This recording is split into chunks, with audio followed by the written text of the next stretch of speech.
তো বিএনপি ও আওয়ামী লীগের ক্ষেত্রে যে মানে যে চাঁদা বা অনুদান বা যে সমর্থনের টাকা এখানে ঢুকে, এটার কি কোনো অডিটের সিস্টেম আছে? এটা কি কোনো একটা অডিট হয়? মানে কি হয় এই টাকাটা আমরা কিভাবে জানি যে মানে কে পায় কে দেয়?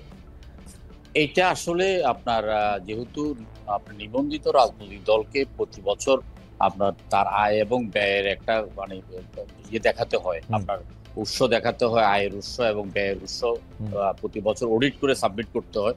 ওই রাজনৈতিক দলগুলো ওইভাবেই অডিট করে। বাংলাদেশের সামাজিক আর্থসামাজিক রাজনৈতিক যে অবস্থা, সেই অবস্থার প্রেক্ষিতে একজন ব্যবসায়ী যদি কোটি টাকা ইনকাম করে, সে 1 লক্ষ টাকা ইনকাম করে না এরকম দেখিয়ে যেরকম ভাবে আয়কর সাবমিট করে, রাজনৈতিক দলগুলো ঠিক সেইভাবেই তাদের আয় ব্যয়টা সাবমিট করা হয়।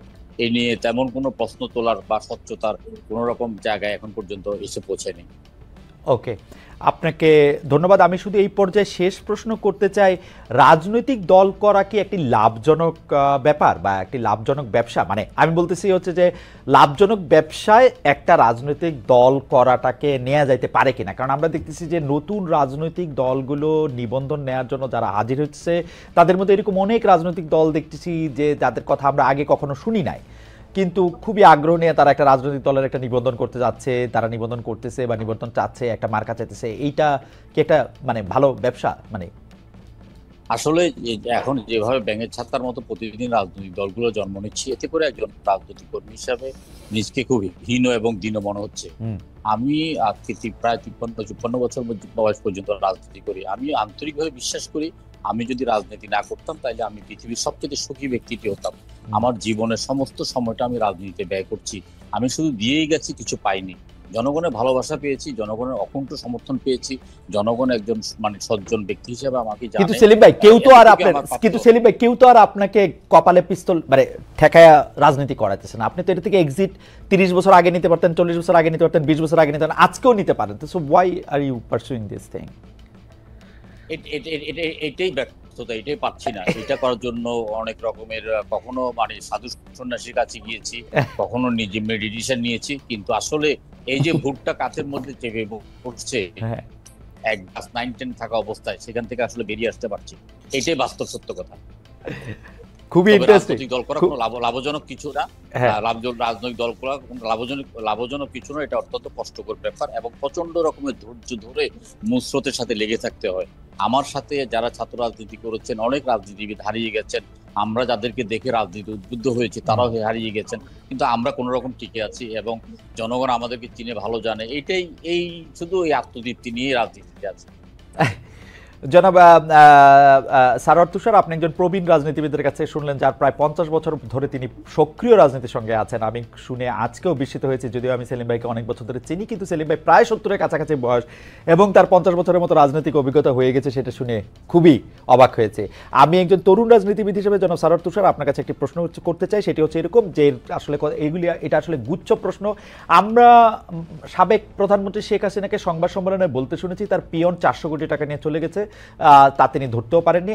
আজকে আমরা দেখলাম আপনাদের দল করতেন এরকম একজন আসিফ মাহমুদ সজীব ভুঁইয়া, তার যে সহকারী একান্ত সচিব, তিনি তাকে আসলে বহিষ্কার করা হয়েছে। কেউ কেউ বলছেন যে তিনি 311 কোটি টাকা নিয়েছেন, কেউ কেউ বলছেন যে সুইজারল্যান্ডে বাড়ি আছে, তিনি অনেক সম্পদ করেছেন, এরকম আরও ওর অনেক অভিযোগ আমরা শুনছি। কিন্তু আমার কথা হচ্ছে যে জনাব এপিএস এই কাজগুলি কখনোই করতে পারতেন না যদি না তার বস অর্থাৎ উপদেষ্টা জনাব আসিফ মাহমুদ সজীব ভুঁইয়া এটাতে তাল মিলিয়ে চলতেন, কারণ তার তো কোনো নির্বাহী ক্ষমতা নেই। এই ব্যাপারটি আপনারা কেমনভাবে দেখছেন? এবং একইভাবে আপনাদের গাজী সালাউদ্দিন তানভীর, যিনি এনসিপির একজন যুগ্ম সদস্য সচিব ছিলেন, তাকেও আসলে বাদ দেওয়া হয়েছে, কারণ তার বিরুদ্ধে প্রায় একই ধরনের অভিযোগ স্বাস্থ্য উপদেষ্টার আরেকজন ব্যক্তিগত কর্মকর্তা গিয়ে। আপনি এগুলিকে কেমন ভাবে দেখছেন? আসলে মানে আপনার রাজনৈতিক দলটা মাত্র শুরু করেছেন, 2-3 মাসের মধ্যে অনেক বেশি জাজমেন্টের জায়গাও আপনারা পড়তেছেন, কিন্তু আসলে এইসব দুর্নীতির প্রশ্নে, টাকা মারার প্রশ্নে আপনারা আসলে কি বলবেন? জি, আপনাকে ধন্যবাদ এবং সেলিম ভাইকে আমি শুভেচ্ছা জানাই। এই যে ঘটনাগুলোর কথা আপনারা বললেন, আপনি বললেন, এইগুলো খুবই মানে দুঃখজনক। বাংলাদেশে যারা এই ধরনের রাজনীতি কিংবা সরকারের সাথে সংশ্লিষ্ট থাকে, তারা এই ক্ষমতার অপব্যবহার করে এই কাজগুলো করে, এবং তারই কিছু দুঃখজনক নজির আমরা এই 3টা ঘটনার ক্ষেত্রে দেখেছি। একটা যার কথা বলেছেন আসিফ মাহমুদ ভুঁইয়া, তো তিনি এখন সরকারের উপদেষ্টা, আমাদের দলের কেউ নন। কিন্তু তিনি এই গণঅভ্যুত্থানের মধ্য দিয়ে এসেছেন এবং তার এই ঘটনায় কোনো সংশ্লিষ্টতার এখনো পর্যন্ত তো আমার কাছে অন্তত এই তথ্য নাই। তার এপিএস মানে তার জায়গাটা ব্যবহার করে এটা করেছেন কিনা, মানে আমি অমুকের এপিএস এটা বললেও কিন্তু বাংলাদেশে অনেক কিছু হয়, অনেক কিছু করা সম্ভব। তো এইটা করে তিনি করেছেন কিনা সেটা তদন্ত করে বলা যাবে এবং তাকে তার জায়গা থেকে সরিয়ে দেওয়া হয়েছে। আর আমাদের দলের যিনি এসেছেন তার বিরুদ্ধেও দলের সবারই প্রচন্ড আপত্তি এবং আমরা এটা গোপন করি নাই। এবং যেহেতু এখন তাকে অব্যাহতি দেওয়া হয়েছে এবং তার ঘটনাগুলো একটা ইন্টারনাল তদন্তের মধ্যে পড়েছে, ফলে আমি তদন্ত হওয়ার আগ পর্যন্ত এই ব্যাপারে চূড়ান্ত কথা বলবো না। তবে যে কথাগুলো শোনা যাচ্ছে, যে অভিযোগগুলো শোনা যাচ্ছে, এগুলো খুবই ভয়ঙ্কর এবং আমরা এটা আশা করি না যে আমাদের দলের কেউ এই ধরনের কোনো অভিযোগে তার বিরুদ্ধে হবে। তো এই কারণে আমরা একটা শৃঙ্খলা কমিটি করেছি যে যেন আমাদের দলের কারোর বিরুদ্ধে যদি এই ধরনের কথা আসে, কারণ এরকম অনেক অ্যাম্বিশাস লোক এখন, যেহেতু একটা অপেক্ষাকৃত ভালো সময় বলবো আমি, তো অপেক্ষাকৃত ভালো সময়ে অনেকেই আসবে একটা রাজনৈতিক দলের মধ্যে। আমাদেরও আরো মানে কাউকে রিক্রুট করার প্রসেসটা আরো সলিড হতে হবে, কিন্তু তবু এর মধ্যে দিয়ে কেউ কেউ মানে যে কোনো ধরনের অপকর্মের মধ্যে যুক্ত হতে পারে। আমরা একটা সিস্টেম ডেভেলপ করার চেষ্টা করেছি, বা এখনো পর্যন্ত আমরা বলবো যে অনেকাংশই করে ফেলেছি, যে একটা হচ্ছে দলের শৃঙ্খলা বিধি, আর একটা হচ্ছে এই ধরনের অভিযোগ আসলে সেটা একটা প্রপার তদন্তের মধ্য দিয়ে যেন আমরা তার বিরুদ্ধে ব্যবস্থা নিতে পারি। তো সেটা আমরা করেছি এবং যিনি তানভীর সাহেব, তার বিরুদ্ধেও আমরা অলরেডি আমাদের কার্যক্রম শুরু হয়েছে বা তদন্ত চলছে, এবং আমরা আশা করি যে তার বিরুদ্ধে অভিযোগগুলো যদি প্রমাণিত হয় তাহলে অবশ্যই তার বিরুদ্ধে সাংগঠনিক ব্যবস্থা, এখন তো একটা সাময়িক ব্যবস্থা নেওয়া হয়েছে, একটা মানে চূড়ান্ত ব্যবস্থা তার বিরুদ্ধে হয়তো নেওয়া